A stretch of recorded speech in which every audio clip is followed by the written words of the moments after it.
Filosofía por Internet. Grandes pensadores. Hola chicos, hoy vamos a abordar uno de los grandes temas muy importantes sobre filosofía. Creo que para ustedes es una asignatura nueva. Algunos no sé si la hayan llevado, pero generalmente ahora filosofía se da en quinto y en sexto semestre. Bueno, ya vimos el video anterior de Zizek, que nos habla sobre la importancia de la filosofía. Ustedes ven cómo él va reflexionando, va adentrándose en ese tema y comparando entre los temas de aquellos que describen, por ejemplo, la célula, cómo, pero que el filósofo se pregunta qué es. El filósofo se pregunta qué es. Entonces, estos temas son muy interesantes. Pues bien, hoy vamos a entrar nosotros a conocer este tema. La filosofía se define dependiendo de la corriente filosófica, dependiendo del filósofo. Pero etimológicamente, filosofía significa amor a la sabiduría. Filos, amor, y sofía, sabiduría. Amor a la sabiduría. Eso significa etimológicamente. Pero cada uno le va a dar una connotación, una definición, dependiendo de la corriente. Hay muchas corrientes filosóficas. Vamos a encontrar, por ejemplo, en Aristóteles el realismo ingenuo. Vamos a encontrar, por ejemplo, en la época medieval, una corriente idealista, tomista. Vamos a encontrar posteriormente realistas. Vamos a encontrar de todo tipo de corrientes, kantianos, etc. Bueno, pero ahora, en la comprensión de la filosofía, nosotros vamos a entrar a ver a uno de los grandes hombres, el padre de la filosofía occidental, nada más y nada menos que Tales de Mileto, un hombre que se inscribe en la antigua Grecia. Entonces, vamos a pensar sobre él, pero vuelvo a repetir, pensar en filosofía es preguntarnos ¿por qué estoy en la vida? Por eso la pregunta que les hacía anteriormente, ¿por qué estoy en la vida? ¿Por qué estoy aquí? ¿Qué hago acá? Pero la filosofía no solo intenta, de alguna manera, solo preguntarse preguntas sin sentido, sino también preguntarse preguntas con sentido, preguntas que vayan a darle solución a nuestros problemas. Por ejemplo, en la antigua filosofía, o no la antigua, en la filosofía anterior en Europa, porque ahora ya hay filósofos también que le dan sentido real a la filosofía, pero preguntaban en Europa cuántos ángeles caben en la punta de un alfiler. Y decían algunos que si son gordos, pues muchos, si son delgados, pocos, pues muchos también, o pocos si son muy, muy gordos, pero ¿por qué? Porque los ángeles son formas sustanciales, amorfos, ¿sí? Entonces, vamos nosotros pues a encontrar que en Latinoamérica, por ejemplo, ya la filosofía se centra en cómo resolver los problemas latinoamericanos, cómo resolver estos problemas que tenemos, problemas de deuda, de hambre, ¿sí? de violencia, de todo tipo de problemas que se nos han generado y que nos han generado otros gobiernos de los países desarrollados en Latinoamérica. Entonces, nosotros los latinoamericanos también debemos hacer filosofía. Filosofía para nuestros países. Filosofía para resolver nuestros problemas. No elucubraciones o pensamientos en el aire, castillos en el aire. No elucubraciones que no nos resuelvan nada, sino preguntas que nos hagan resolver la grave problemática que tenemos. Entonces en México, por ejemplo, nosotros pensaríamos, cómo resolver el problema de la corrupción que ya se está dando, ¿verdad? Entonces, ¿qué sistema social, qué sistema político podría funcionar mejor en nuestro país? Bueno, estos son asuntos de la filosofía. Los grandes temas que toca la filosofía son tres: hombre, mundo y Dios. Esos tres grandes temas: hombre, mundo y Dios. La filosofía entonces no es solo una filosofía idealista, porque muchos piensan que los filósofos nadamos en las nubes, en el aire. No, los filósofos también tocan temas de la realidad. Ahí tenemos, por ejemplo, a Carlos Marx, el alemán Carlos Marx. Esta filosofía llevó, por ejemplo, vamos a decir que con Lenin va a tocar los problemas fundamentales que se van a dar en Rusia, y entonces se genera una revolución rusa.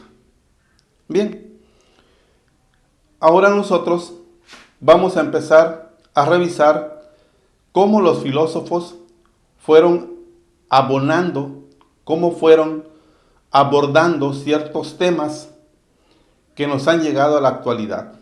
Y hoy vamos a ver cómo Tales de Mileto, con el arqué o el principio de las cosas, él nos va a dar una respuesta. Esta escuela nos va a dar mucho para pensar en filosofía, no solo con la razón, sino en investigación también. Yo me atrevo a decir que la filosofía debe investigar, porque los griegos anteriormente pensaban con los mitos. Eran politeístas porque pensaban en infinidad de dioses, pero a todo le daban una explicación mítico-religiosa.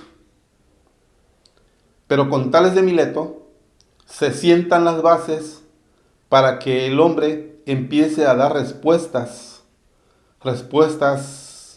más claras, más concretas a los problemas de la vida. Entonces, vamos a ver qué nos dice el gran filósofo Tales de Mileto. Bien, entonces decíamos, hablar de filosofía es remontarnos a Tales de Mileto, uno de los grandes filósofos de aquella época del siglo VI en Grecia. Prácticamente, Tales de Mileto, vamos a encontrar que sí se ubica en esa época en Grecia, pero vamos a ver un poquito estos antecedentes de Grecia y su pensamiento mítico. Tales de Mileto, su vida, su visión filosófica. Bueno, vamos a ver lo que es Grecia.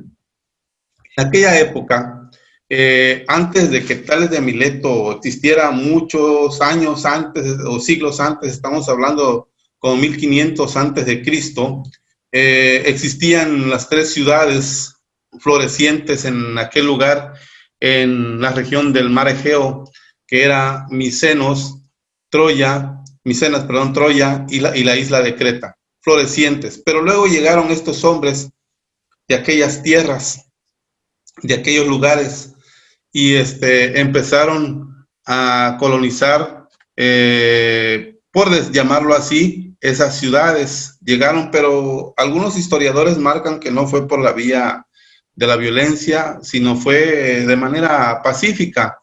Y entonces nosotros vamos a encontrar que hubieron muchas migraciones, ¿sí? Demasiadas migraciones que se fueron creando en ese lugar, y dentro de todas las migraciones se creó la ciudad de Mileto, lugar de origen de nuestro filósofo Tales de Mileto.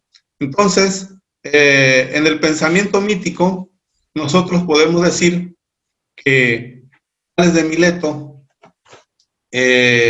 pues, nace en el 624, y hijo de Usamías y Cleobulina, de ascendencia fenicia, viajó en su juventud a otros lugares, viajó a Egipto, donde aprendió geometría con los sacerdotes de Memphis y astronomía, que enseñó casi con otro nombre como astrosofía. Dirigió una escuela de náutica, fue consejero político, maestro de Pitágoras, Anaxímenes y Anaximandro. Fue un gran viajero, ¿no? Donde él aprendió muchísimo. Y se decía que en esos viajes que hacía Tales de Mileto, un día él llevaba unas mulas cargadas con sal y las mulas, entonces, para aligerar la carga, se dejaban caer, cuando pasaban los ríos, se dejaban caer al agua para que se lavara la sal y se aligerara la carga, ¿no? Entonces, esto hacían las mulas, pero él, entonces, un día las cargó con la esponja y de esa manera, las mulas, al caer al agua, se llenaban de agua y pesaba más. Era como una enseñanza que nos dejaba este hombre, Tales de Mileto. Pues bien, Tales de Mileto es el que empieza a pensar con la razón, deja la parte mítica. Veamos esa parte mítica, ¿no?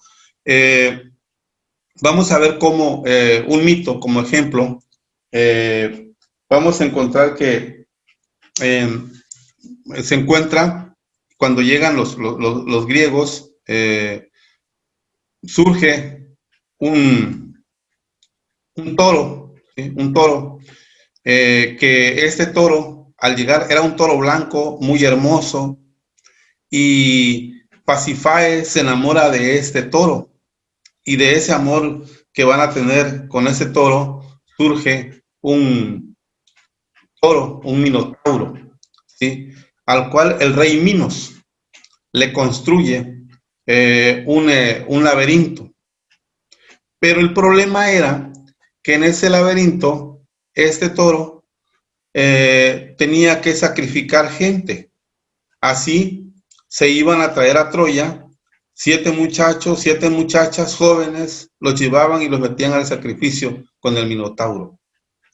Pero entonces vamos a encontrar que Teseo no le pareció esta parte, y entonces Teseo decide acabar con este monstruo, con este Minotauro, y con la ayuda de Ariadna, quien le va a proporcionar un hilo, ¿sí? Un hilo, para que pueda entrar al laberinto. Se aventura Teseo en ese laberinto para acabar con la vida del Minotauro. Y así terminan los sacrificios de los 7 jóvenes, hombres y mujeres, ¿no? Entonces, este es un mito, pensamiento mítico. Se le da una explicación a la realidad a través de un mito. Sin embargo, cuando Tales de Mileto, decíamos, va ya a surgir, y decíamos que Tales de Mileto es un personaje que va a surgir en este siglo VI y va a pensar con la razón y va a dejar de pensar ya precisamente en esos mitos. Así lo dice Tales de Mileto. Por ejemplo, decía que todo es animado y todo está lleno de dioses, porque en ese experimento del imán pensaban que el imán tenía un alma, ¿no? Un alma, y por eso decían que todo era animado. Bien, nos vamos a encontrar con Tales de Mileto, que él va a hablar de un universo o un cielo semiesférico. En este cielo semiesférico vamos a encontrar nosotros que él consideraba que la Tierra era plana, un disco flotante sobre el agua. Ahí vemos la parte verde que representa a la Tierra y la parte azul que representa al agua. Vemos allí el cielo semiesférico, ¿sí? Y encontramos nosotros como en ese cielo semiesférico van a estar las estrellas, la luna, el sol, ¿sí? Entonces hay un arco de agua en donde flotan los astros. Se forma un arco de agua, dice él, donde van a flotar los astros. En todo esto, Tales de Mileto va a pensar que efectivamente el elemento fundamental y primordial es el agua, ¿sí? La vida surge del agua. El principio generador es el agua. Vamos a llamarlo un elemento substante. Substante quiere decir que está debajo de, en este caso debajo del agua, ese principio generador de la vida. Entonces, Tales de Mileto, su respuesta fue esa, que todo proviene del agua. Hay humedad en todos lados, humedad para las plantas, la tierra flota sobre el agua, hay un arco de agua en donde flotan los astros, todo se necesita agua, el mismo hombre necesita agua. Entonces, por eso el principio generador de la vida va a ser el agua. Bien, como podemos ver, ya concluyendo con este video sobre Tales de Mileto, él proponía o pensaba, porque acuérdense que él era viajero, pensaba que el arqué de las cosas era el agua porque todo estaba húmedo. Su mundo era otro, entendámoslo desde ese punto de vista, desde su mundo. Su mundo no era el mismo que el nuestro. Su contexto no era el mismo que el nuestro.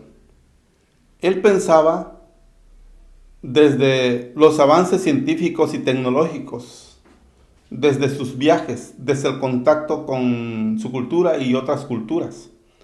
Él pensaba desde lo que lo rodeaba.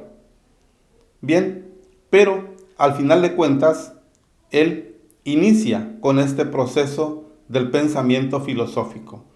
Hoy tenemos esa gran tradición de filosofía.